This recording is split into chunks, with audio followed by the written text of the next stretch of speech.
call me Santana. Rocking with #1 DJ 25 for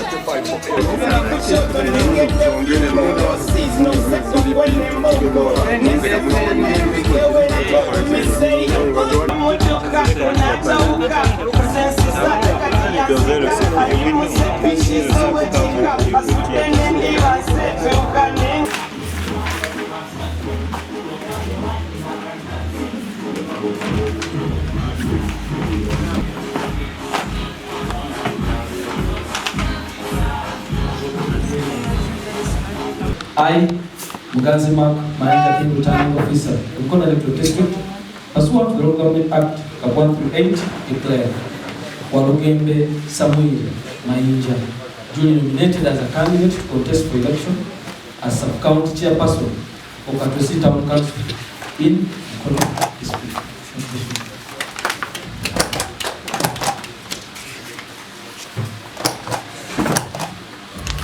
Entebbe wero sifiri bwa Katosi Town Council. Abalonzi ba Katosi Town Council mbakakasa ekintu kimu nti nze sizze kuwakana na muntu yenna wabula nzize kugatta Katosi Town Council kubanga Katosi Town Council yetololera ku nnyanja na kulima.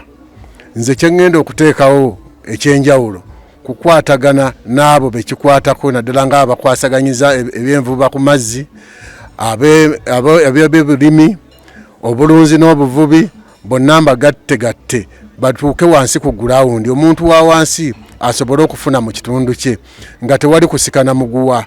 Kyekindeese mu bukulembeze bwe Katosi. Ekyokubiri, nzize okulaba nga Katosi Town Council efaanana ng'ebitundu ebirala. Katosi Town Council ekwebedde lwa nsonga tetulina bukulembeze bugatta ku Katosi Town Council. Obukulembeze obwali gasse Katosi Town Council bwali badde butya nga busobola okusaka mu bitundu ebirala, busaka emikwano, busaka amafactory, busaka buli kimu ekikulaakulanya Katosi Town Council ng'ekitundu.